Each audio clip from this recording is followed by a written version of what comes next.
안녕하십니까. 겁없는 강성노조 지도부의 불법 비리에 대해서 말씀드리겠습니다. 정부는 2023년 금년을 노동개혁, 교육개혁, 연금개혁 등 3대 개혁의 원년으로 정하고 가장 먼저 노동개혁부터 강력히 추진하기로 했습니다. 윤석열 대통령은 이와 관련해 노사 법치주의 확립과 노조 부패 척결을 계속 강조하고 있습니다. 윤 대통령은 지난 2월 초 정부 세종 컨벤션 센터에서 공무원과의 대화 시간을 갖고 노동개혁을 강조하며 산업 현장에서 폭력과 협력의 털을 잡은 불법을 놔두면 그게 정부고 국가냐? 노동개혁 가운데 가장 중요한 분야는 법치라고 했습니다. 대통령은 폭력과 협박, 공갈이 난무하는 산업 현장을 정상화하지 못하면 국민께 세금 받을 자격이 없다고 생각한다.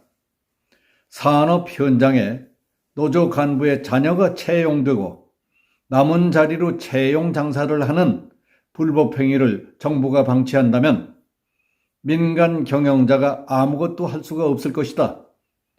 기득권과 타협하면 바꿀 수 있는 것이 없다.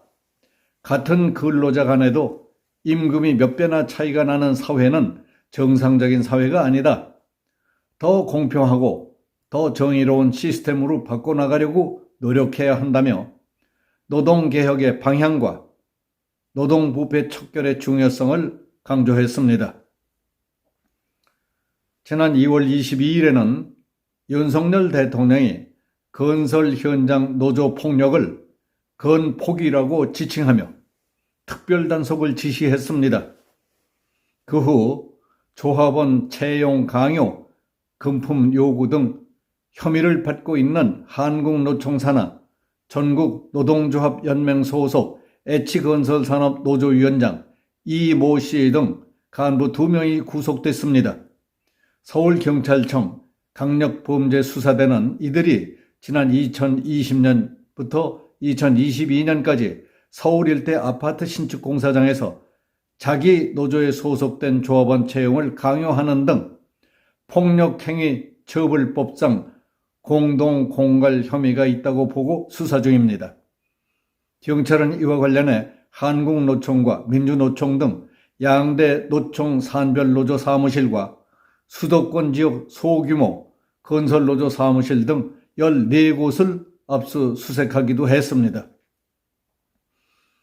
인천경찰청도 노조원 채용을 강요하거나 노조 전임비 명목으로 금품을 뜯어내는 등의 혐의로 A노동조합 부위원장 등 2명을 구속하고 다른 노조 관계자 13명을 불구속 입건해 조사 중이라고 밝혔습니다.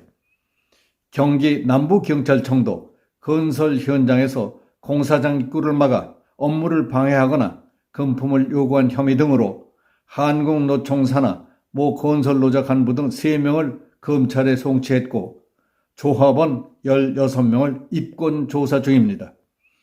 2020년 10월부터 작년 6월까지 용인시의 모 아파트 건설 현장 등에서 여러 차례에 걸쳐 2억 7천만 원가량을 갈취했고 공사가 끝난 뒤에는 철수를 조건으로 퇴거비 2억여 원을 받아간 혐의입니다.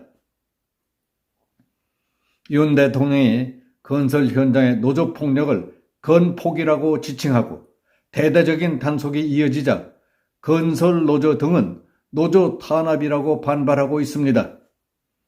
그러나 노조 탄압이라는 주장과는 달리 곳곳에서는 노조의 불법 비리 행위가 잇따라 적발되고 있습니다. 한국노총 강모 부위원장이 산하 노조였던 전국 건설산업노조, 건설노조로부터 수억 원대 돈을 받아 그 중에 일부를 한노총의 또 다른 핵심 간부에게 나눠주려 했다는 의혹이 일고 있습니다.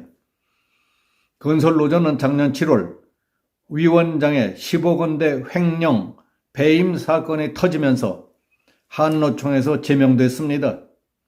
건설노조 핵심 관계자는 제명 이후 우리 노조 간부가 당시 한노총 수석 부위원장이던 강 씨에게 우리 노조에 한노총 복귀를 부탁했고 강 씨가 1억 5천에서 3억 원의 돈을 받은 것으로 안다고 말했습니다.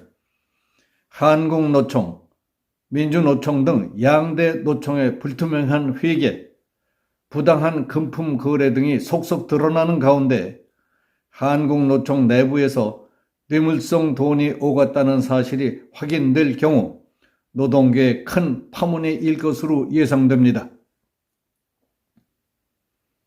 조선일보가 입수한 녹취록에 따르면 작년 9월 18일 강 씨는 경기도 고양시 행주 산성에서 한국노총 핵심 간부 A씨를 만나 건설노조가 이거는 인사차 그냥 드리는 것이라면서 이거를 주겠다는 거야. 그러니까 그거는 내가 받는 것이니까 너는 나눠 받아도 아무 상관없다고 말했답니다. 강 씨는 이 말을 하며 A씨에게 현금을 담은 것으로 보이는 서류 봉투를 건넸는데 A씨가 거절했던 것으로 나타났습니다. 조선일보 보도에 따르면 강 씨는 작년 9월 1일 인천의 한 골프장에서 A씨와 골프를 치면서 A씨에게 건설노조에서 3억 원을 준다는데 너 1억 원, 나 1억 원 갖고 나머지 1억 원은 총연맹 위원장 선거 때 쓰자. 깨끗한 돈이니까 괜찮다 하는 취지로 현금 수수를 제안했습니다. 그때 A씨는 그 돈 받으면 죽는다며 제안을 거절했지만은 강 씨는 일주일쯤 있다가 다시 A씨를 만나서 건설노조에서 선수금으로 1억 원이 왔으니 너 5천만 원, 나 5천만 원씩 쓰자고 다시 제안했던 것으로 드러났습니다. A씨가 이를 다시 거절하자 행주산성으로 불러내서 현금 봉투를 주려 했다는 것입니다. 강성 노조 지도부가 얼마나 담대하고 세상에 무서울 것도 꺼리낄 것도 없이 처신하는가를 이 실례를 통해서 실감할 수 있지 않습니까? 건설노조 등은 직업안정법상 노조는 인력 공급에 대한 권한을 가지고 있어서 채용 요구 자체는 불법이 아니다. 전임비는 건설업체와의 임금단체 협약을 통해 보장되는 비용이다 하면서 검찰과 경찰의 탄압이니 검찰 독재니 윤석열 타도니 하는 것을 외치며 탄압에 맞서겠다고 다짐하고 있습니다. 분위기가 이렇기 때문에 노조 깡패들이 노조원 채용을 강요하고 노조 전임비 명목으로 금품을 뜯고 뜻대로 안 되면 일을 할 수 없게 공사를 방해하는 것이 어느 현장에서나 흔히 벌어지는 일이 됐습니다. 경찰들이 현장에 가봤자 분위기에 압도돼 구경만 하다가 가는 꼴입니다. 건설 현장, 그 다음에 건설 노조, 노조 지도부 일부의 폭력 깡패 집단화, 그리고 전문 노조꾼으로 전락해버린 강성조합원은 자신들이 저지르는 공갈, 협박, 폭력, 파괴 행위가 불법, 범법이라는 두려움조차 없을 정도로 담대해졌습니다.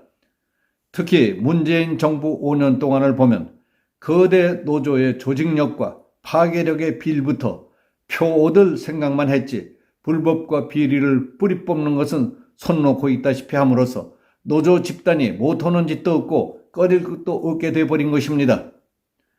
윤석열 대통령이 말했듯이 산업 현장에서 폭력과 협박의 털을 잡은 불법을 놔둔다면 그게 정부가 국가입니까? 노사 법치주의를 확립하고 노조의 부패를 뿌리 뽑는 일이야말로 산업 평화와 경제 사회 질서 확립 그리고 국민 생활 안정에 결정적인 일이라고 생각합니다. 들칠수록 썩은 냄새가 진동하고 도모하는 일마다 노동 귀족 자기들만의 사리사욕에만 몰두하고 있는 부정, 비리, 부패, 폭력적인 형태를 뿌리 뽑지 않으면 우리의 앞날은 깜깜하다고 해도 빈말이 아닙니다. 여기서 마치겠습니다. 감사합니다.